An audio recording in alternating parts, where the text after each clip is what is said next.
The world is changing. Inspiration is everywhere. It has never been so easy to connect, share, and bring people together. We're learning from others and finding the best in ourselves. Challenging our beliefs. Sharing our vulnerability. Overcoming our fears. Transforming ourselves so we can transform the world. How far can we go? This is London Real. I am Brian Rose. My guest today is...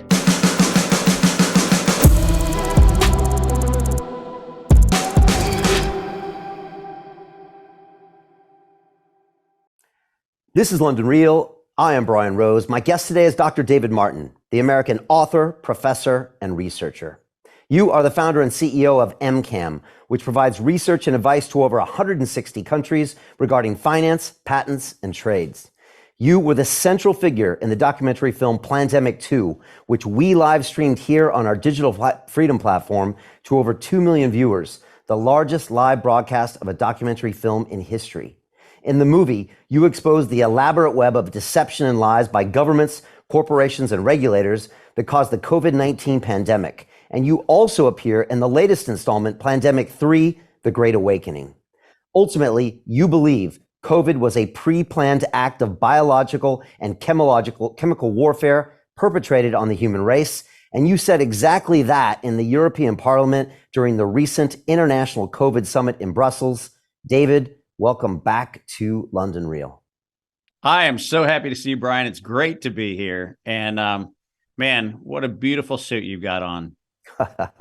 Well, some great things never change. Well, that's a beautiful tie. And the man that consistently pulls off the bow tie is a strong man indeed. We'll definitely get you over to London and we'll go down to Savile Row and maybe you can teach me a thing or two. How's that? There you go. David, I couldn't be more excited to speak to you. I just uploaded a 20-minute piece of you speaking in front of the EU, and I highly recommend everybody go watch that when we're finished. I think it's probably the single most important, most prescient, most potent description of the entire pandemic.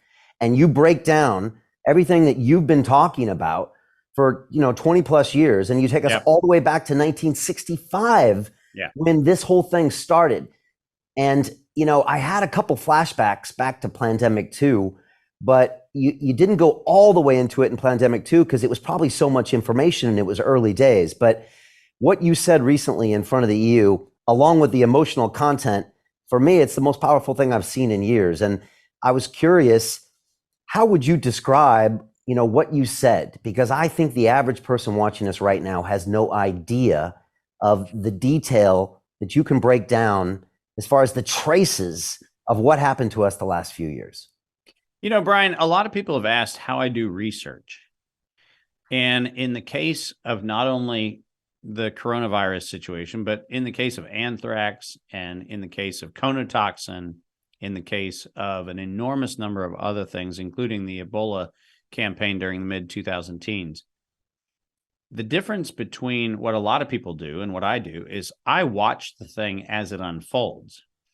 You made reference in the opening to the fact that we advise 168 countries. What I receive inside of our corporate structure is the innovation disclosures, contracts, records of procurement, all kinds of things. And that goes into the Cuisinart of our data. It's how we make our global equity indexes that are traded.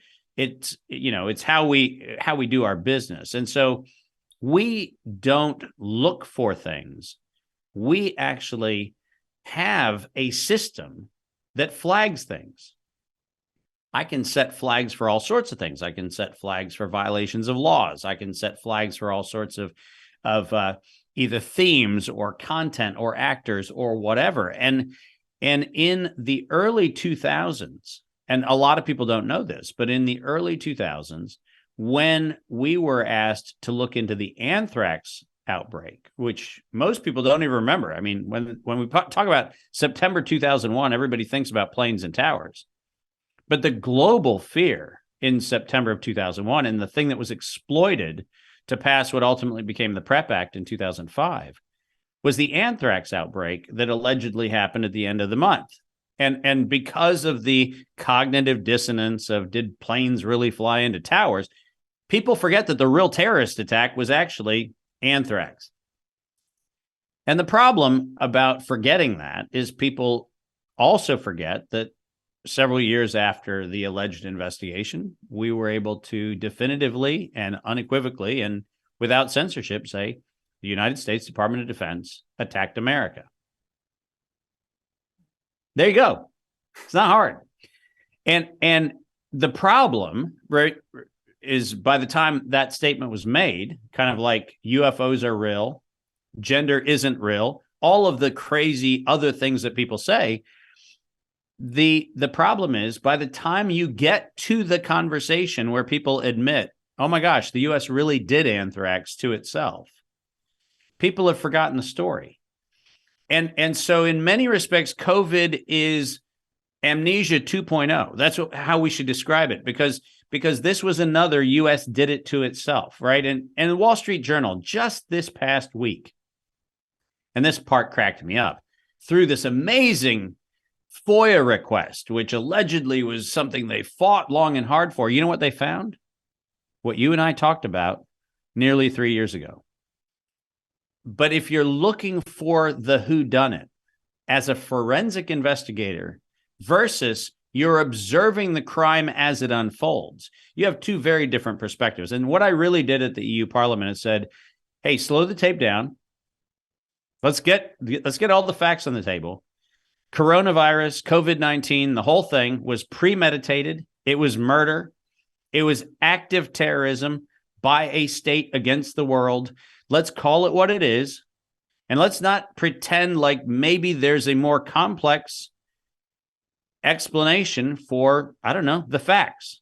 And the facts are, here's the bad news, for 58 years, the United States, the UK, in collaboration with researchers around the world, planned to use coronavirus to instill the most tyrannical reform of society that this generation has ever seen. And they did it purely premeditated to make sure that we were cowed into submission. And the bad news for them is there's a lot of people that didn't take the knee. It's just incredible when you start going through the dates, and maybe just take us back to some of these dates, 1965, 1967, 1990, where these events, and when you do it, it's like watching a train wreck in slow motion. And again, the beautiful thing about your work in Plandemic 2 is that there was no emotion, there was no opinion, it was all facts. It was published documents where you can literally show, and as you walk us right up to 02 and right us up to 2020, you literally have specific mentions about exactly what's going to happen. Yeah. That document what you just said, because a lot of people will hear what you just said and be like, okay, here's another one who's making these claims, but you can document every single thing you're saying. Well, and not only can I, in the EU Parliament speech, I actually put every single reference in. There's not a single thing I said that's not referenced with the source document behind it. So you can read it, do it yourself. Go read it, read the document, draw a different conclusion. But let's go back to 1965 because it's important to do this. And remember that 1965 is only a few years, less than 2 decades, from when we even had the idea of what DNA and RNA even were. Remember, it's 1953 that we figure out DNA. So, when I talk about 1965, we're talking about a 12-year-old technology that we don't even understand, where researchers in the United States started guessing that this thing that they decided to call coronavirus was interesting because they actually saw it associated with people that had various kinds of colds and influenza-like illness and so forth. And they also found out that you could play around with it and get it to change its targets really quickly, which is a really interesting is that a good thing to know? Or is it a bad thing to know? It sounds like gain of function research, but But what happened between 1965 and 1967 was a violation of, at that time in the UK, Nuremberg standards, and in the United States, a violation of our biological and chemical weapons laws dictated in Section 18 of the U.S. Code. What specifically we did was we took what was allegedly pathogen samples from the United States, and in 1967 and in 1968, we infected Britons who were healthy. Just let that chill just for a minute, like a rosé on a hot summer afternoon, right? That's a, oh my God, what did you just say? I said it. We broke the law. We knew that we had something that made people sick. We shipped it from the United States to the United Kingdom, and the United Kingdom infected British citizens with a U.S. pathogen, allegedly to see if we could do it. Now, by the way, in 1967 and 1968, nobody in Great Britain was sitting there going, I wonder if we've got a treatment for it. They were first trying to see if they could infect people with the thing, right? That's kind of an important point to make, because the waiver of biological and chemical weapons laws in the United States and the waiver of the Nuremberg standards in the UK are based on whether you're doing research for the purpose of benefiting therapies, not seeing if you can infect people. And this is one of those little nuances that if anybody bothered to read the law, they'd go, oh my God, what he's saying is actually true. We can research for the purpose of treatment, but we cannot research for the purpose of going, what if we can take a biologic sample from the United States and make people in the UK sick? And that's 1967, 1968. That's not kind of, a couple of weeks before COVID. That's before most of us were born. Not me, not you, but most of the people who are watching. This is before you. And what's important about that is if you go back and you look at the research, and this was primarily the United States and the UK, primarily throughout the 70s, going into the early 80s, what they found was that this crazy thing that they had labeled coronavirus was engineerable to all sorts of specifications. You could make people sick. You could target different tissue. It was kind of a Darwin's grab bag of what you could do with the thing. And then in the 1980s, farmers, and specifically farmers of pigs and breeders of dogs, started realizing that this coronavirus thing that they were talking about was associated with gastroenteritis in little baby pigs and little baby dogs. And so there was a move in the 80s to see if there was a way to come up with a vaccine. And in 1990, a company that none of us have ever heard of, might start with a P, might be followed by another consonant, but a company that allegedly was, a master of no expertise at all in coronavirus, decided to patent a vaccine. And what's important about the vaccine that Pfizer patented in 1990 was it was RNA for the spike protein. So when I hear somebody come along and tell me that they had Operation Warp Speed, this rapid discovery of the way we're going to inject people in 2020, I sit back and go, warp speed. That only took 30 years of failed trial after failed trial after failed trial, which included as recently as 2018, a series of publications that said coronavirus and the vaccine concept cannot coexist. And they cannot coexist because the coronavirus model had been so manipulated, so contorted, so subject to gain-of-function research that you could never get a vaccine to immunize a population against infection with this thing. It would have never been possible. And by the way, for everybody who does the follow the science mantra, the science unambiguously says in thousands of publications, proceedings, and patents, Vaccines do not work on coronavirus. That is the science.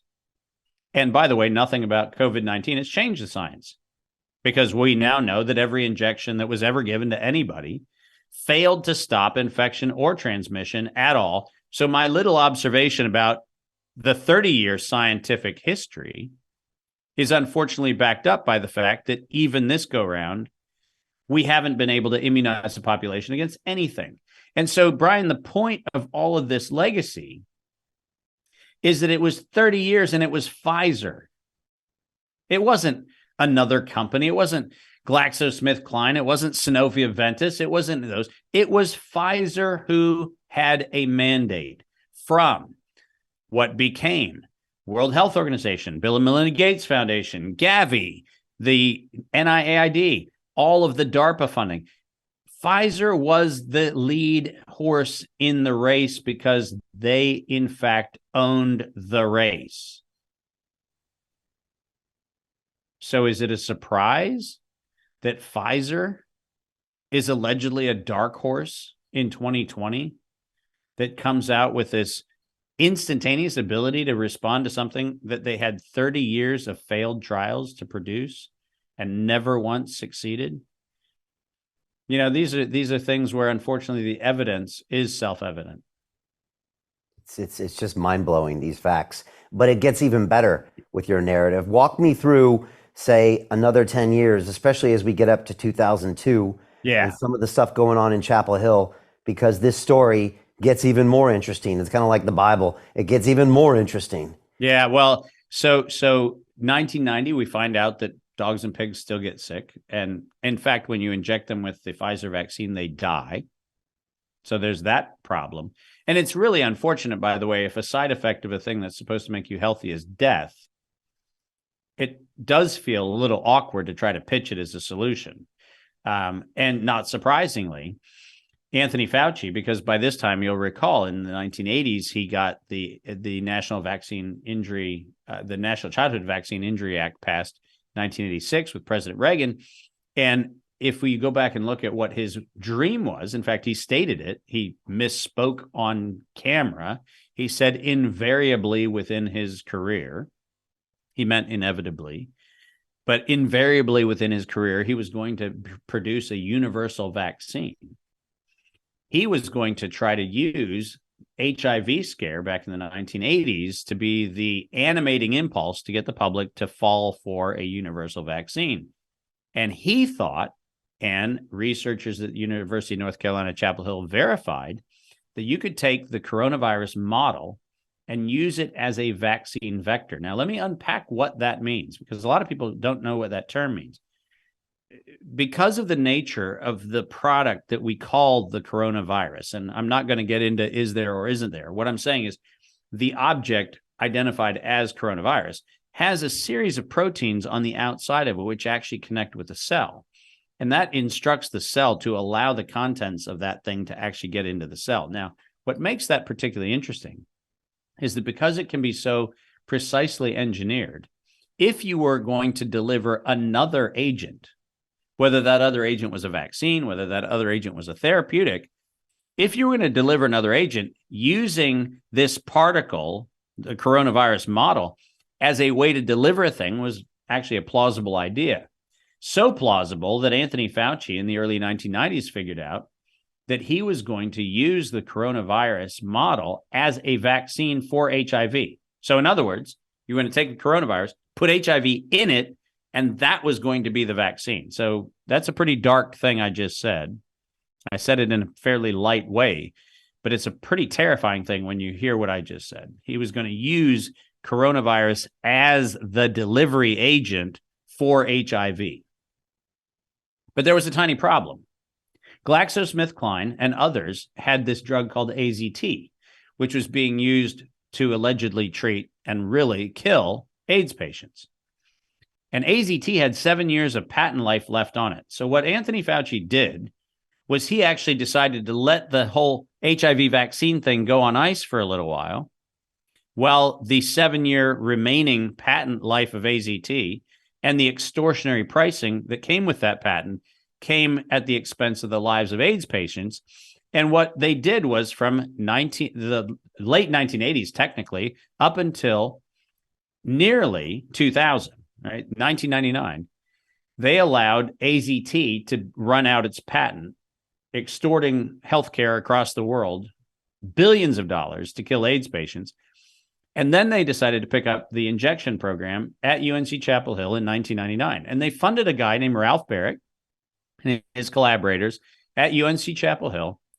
And between 1999 and 2002, they developed what they called an infectious replication defective clone of coronavirus. Now, if you listen to what I said about the vaccine vector, now it makes sense, right? Why do you want an infectious replication defective?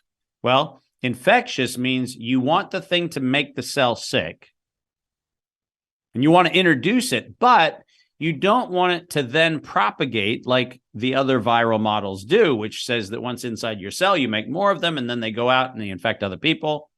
So this idea was to build a bullet that carried a bullet inside of it. Think about it as a bunker busting round in the military. You have a pre-charge that blasts the thing open, and then you have a secondary charge that does the lethal work, right? Same thing, just on a very small scale. So this was a bunker buster. Coronavirus was going to be the bullet that pierced the cell wall to drop the other toxin in. And in 2002, the University of North Carolina Chapel Hill patented the infectious replication defective clone of coronavirus and succeeded in making it target heart and lung tissue. Now, just let that chill for a moment again, right? Remember, we're talking about researchers that said, it's making dogs and pigs sick. Let's see if we can take that same thing and see if we can target the heart. Let's see if we can target the lungs. And if you had an outstanding question in your mind, like, are these good people just misguided? Listen to this sentence one more time. Target the heart. Target the lungs. Does that sound like the place where you'd set an immunologic target? Does it sound like you'd want to go ahead and make sure that vascular tissue and respiratory tissue are your primary target? I don't know about you, Brian, but the beating of my heart and the breathing of my lungs is something that I kind of want to leave pretty unmessed with. But that's not what they did. They actually targeted the heart and the lungs, and they filed the patent on it in 2002. And what makes that particularly important is we did not have SARS 1.0. Forget 2.0. We did not have the SARS outbreak in 2003 until we had already built the bullet and started shooting it. We never had SARS. There was no such thing as COVID-1 or COVID-2. We never had those things. We had a weapon that was dispensed in a population. That's what we had. And by 2003, when the world was allegedly going to fall into the throes of all the pharmaceutical companies that were going to come up with vaccines, which, by the way, 2003, this is important. And every fact checker has tried to disprove this. And unfortunately, the facts are as they have been stated. In April of 2003, the CDC filed a patent on what they called SARS coronavirus isolated from humans.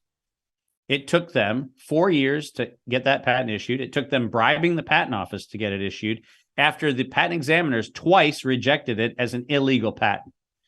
All of the things To continue watching the rest of the episode for free, visit our website londonreal.tv or click the link in the description below.